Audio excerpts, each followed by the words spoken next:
Olá pessoal, tudo bem? Sejam bem-vindos ao nosso canal A Verdade em Destaque. E no vídeo de hoje nós vamos falar de um assunto altamente relevante. Como se lê corretamente um livro da Bíblia. Em Atos, no capítulo 8, verso 26 em diante, nós temos o seguinte texto. Um anjo do Senhor disse a Filipe: levante-se e vá para o sul, no caminho que desce de Jerusalém a Gaza. Este se acha deserto. Filipe se levantou e foi. Havia um etíope eunuco, alto oficial de Candace, rainha dos etíopes, o qual era superintendente de todo o seu tesouro. Ele tinha vindo adorar em Jerusalém e estava regressando ao seu país. E assentado na sua carruagem, vinha lendo o profeta Isaías.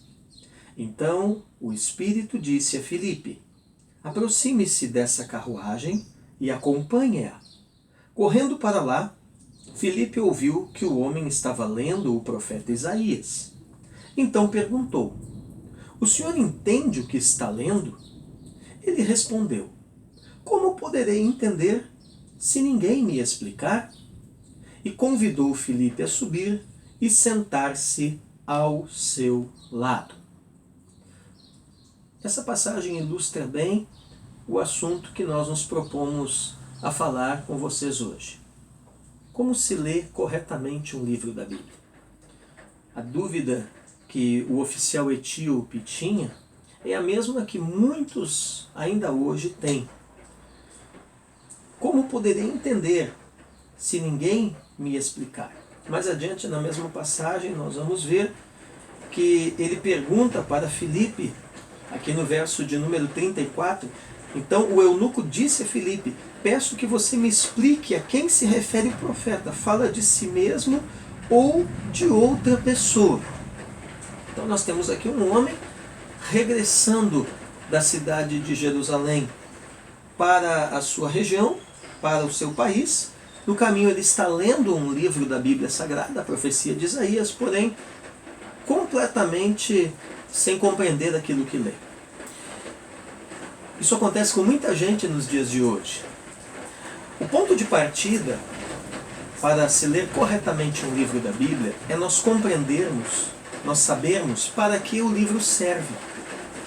Todo livro bíblico tem uma razão de ser, todo livro bíblico tem um destino.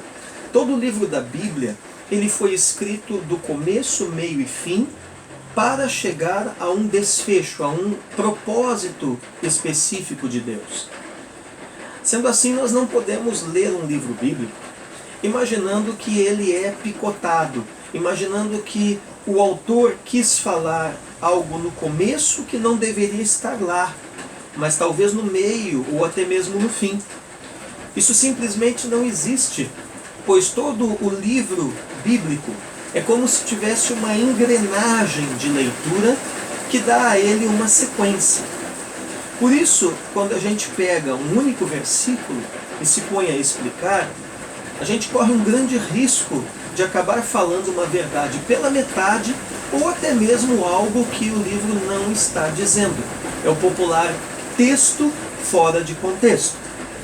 É por isso que os antigos pais apostólicos, os antigos reformadores, os teólogos da igreja antiga, eles tinham o costume da pregação expositiva, ou seja, a pregação seguindo a ordem do livro, expondo aquele determinado livro, capítulo a capítulo, versículo a versículo. E ainda hoje, aqueles pregadores que têm um entendimento bíblico mais lúcido, eles não aceitam a ideia de se pegar um único versículo e com base tão somente nele explicá-lo. A não ser que se pegue mais outro, e mais outro, e mais outro, formando-se assim um bloco de versículos que vão dar todo o enredo, todo o contexto do antes, do durante e do depois, para explicar todo o conceito que aquele livro deseja transmitir. Um exemplo bem claro está no Salmo, um dos salmos mais populares da cristandade, um dos salmos mais conhecidos da Bíblia, que é o Salmo de número 23. Salmo 23 que diz: o Senhor é o meu pastor, nada me faltará. Ele me faz repousar em pastos verdejantes, leva-me para junto das águas de descanso, refrigera a minha alma, guia-me pelas veredas da justiça por amor do seu nome. Ainda que eu ande pelo vale da sombra da morte, não temerei mal nenhum, porque tu estás comigo, o teu bordão e o teu cajado me consolam. Preparas-me uma mesa na presença dos meus adversários, unges a minha cabeça com óleo, o meu cálice transborda. Bondade e misericórdia certamente me seguirão todos os dias da minha vida, e habitarei na casa do Senhor para todo o sempre. Este salmo, Salmo 23, por exemplo, para você pregar o verso de número 4. Verso 4, ainda que eu ande pelo vale da sombra da morte, não temerei mal nenhum, porque tu estás comigo, o teu bordão e o teu cajado me consolam. Para você pregar esse único verso, o ideal seria você abordar o salmo inteiro. Pois se pegarmos apenas esse versículo, vamos correr o risco de estar falando uma verdade pela metade. Este único versículo aqui, o verso 4, não é o todo, mas sim a mensagem, parte da mensagem do Salmo 23. Então, depois de expor todo o contexto do Salmo 23, daí poderíamos pegar o verso 4 em particular e vamos perceber que o verso 4, por exemplo, ele possui 3 aspectos, ele possui 3 ideias que podemos aplicar. Primeira ideia: por que coisas ruins acontecem a pessoas boas? Segunda ideia: a infelicidade é uma possibilidade real? E a terceira ideia: andar com Deus é andar em esperança e na perspectiva da libertação. O fato é que é desonesto com o texto bíblico e prejudicial para quem ouve a mensagem o uso de versículos isolados. Nós podemos e devemos ministrar todos os versículos que o Espírito Santo ilumina ao nosso coração para a glória do seu nome e para a edificação da igreja, mas desde que estejam no respectivo contexto. Isso é uma regra geral. Por exemplo, um outro exemplo, um dos textos mais enigmáticos da Bíblia, o livro do Apocalipse. A grosso modo, tudo o que acontece no Apocalipse, do primeiro ao último capítulo, é simplesmente para dizer que no final de tudo haverá um novo céu e uma nova terra onde habitam a justiça. Se você observar, fizer uma leitura atenta, contextualizada, vai perceber que tudo em Apocalipse caminha nesta direção. Todos os acontecimentos do Apocalipse, eles constroem uma espécie de avenida espiritual para se chegar a esta realidade. Outro exemplo está em Filipenses. Em toda a escritura aos Filipenses, a palavra regozijo aparece 21 vezes.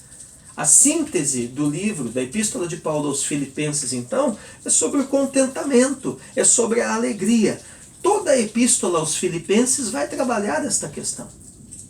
Portanto, para ler um livro da Bíblia de maneira séria, como ele era lido originalmente, nós precisamos entender qual a chave de leitura do livro. Quando nós pegamos um livro bíblico para fazer nele um trabalho extenso, um trabalho sério de leitura, um erro que nós podemos cometer é irmos para a Bíblia pensando em ensinar alguém, ao invés de focarmos nossa leitura e estudo para obter o conhecimento para a nossa salvação. 1 Timóteo capítulo 4, verso 16, eu já mencionei este versículo num outro vídeo aqui do canal. Tem cuidado de ti mesmo e da doutrina. Persevera nestas coisas, porque fazendo isto te salvarás tanto a ti mesmo como aos que te ouvem. Nós não podemos ser gente que não cuida de si e quer cuidar dos outros. Mateus capítulo 7, versos 3, 4 e 5, o Senhor Jesus é bem claro com relação a esse aspecto, quando ele diz: e por que reparas tu no argueiro que está no olho do teu irmão, e não vês a trave que está no teu olho? Ou como dirás ao teu irmão: deixa-me tirar o argueiro do teu olho, estando uma trave no teu? Hipócrita, tira primeiro a trave do teu olho, e então cuidarás em tirar o argueiro do olho do teu irmão.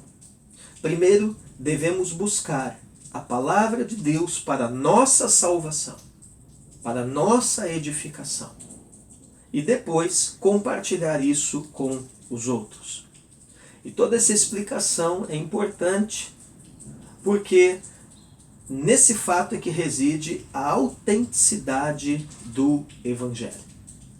Eu espero que este vídeo tenha ajudado você. Eu quero abençoar você nas suas próximas leituras bíblicas, em nome do Senhor Jesus.